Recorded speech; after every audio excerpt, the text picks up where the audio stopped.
Yensiweri buli mwaka wabeerawo empaka ezikuzibwa eza Olympics okuza olunaku lwabwe bulinga 23 omwezi ogw'omukaaga naye wano mu ggwanga erya Uganda lukuziddwa leero ng'ennaku z'omwezi 22 babadde wano mu Kampala era ng'emikolo gyetabiddwako bannabyemizannyo ab'enjawulo abali ku mutendera ogw'ensi yonna abongedde okugumya abantu nti Uganda wadde nga tukoseddwa ekirwadde ekya COVID-19 naye oboolyawo tulinayo tujja okutuuka. Bino bigenze okujja ng'empaka ezalina okubeerawo omwaka guno omwezi ogujja ogw'omusanvu mu kibuga Tokyo eky'eggwanga erya Japan zawalirizibwa okwongezebwayo okutuusa omwaka ogujja omwezi gwe gumu ogw'omusanvu era ng'abategesi be abamu aba Japan mu kibuga Tokyo.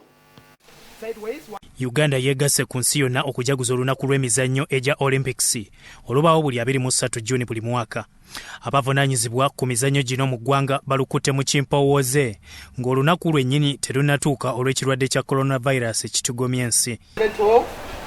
13 and then 14. Okay, legs together. Abatongoza olunaku luno mubaddemu ssaabawandiisi w'ekibiina kya Olympics mu ggwanga ate era nga ye ssentebe wa National Council of Sports Doni Rukale. Mu balala babaddewo y'abadde akulira omuzannyo gw'amaato mu ggwanga Hamza Kawa n'omuddusi Halima Nakayi ow'erinnya.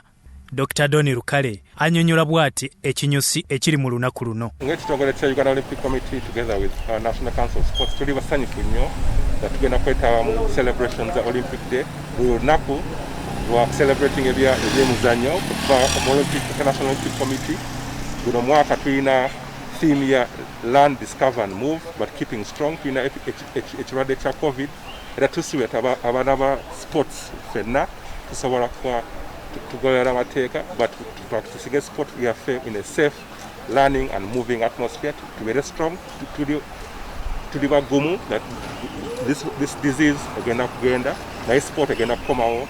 Ye ssentebe w'akakiiko akakulira abaliko mu mizannyo egya Olympics era nga naye yaliyo Mugula Ganza atangaazizza ku makulu agali mu kujaguza olunaku luno ng'omuzannye. Tugamba olunaku luno ng'aba Olympians fate abaali bakozeeko Olympics tulukozesa nga tulaga society nti nno musobola okwetaba mu sports naye ng'ekikulu ekiri nnyo mu mwaka guno engeri gye tulina COVID tutaddewo theme bagiyita to move to learn and discover nga tugamba nti newankubadde oli waka osobola okwetaba mu lunaku luno ng'osobola okukola kye bayita online workouts oba nga tukozesa tekinologiya gwe bayita Zoom. Buli mwaka olunaku luno lujaguzibwa nga waliwo emizannyo egiwera egikolebwa mu bitundu eby'enjawulo wabula nga ku mulundi guno abaddusi ababaddewo omuli Nakayi ne munne Winnie Nannyondo buli omu olunaku luno aloogeddeko bubwe ku kiteekeddwa okukolebwa. Tetugenda ku olunaku luno ddukuza nga lulinga olwa bulijjo naye tugenda ku recordinga videos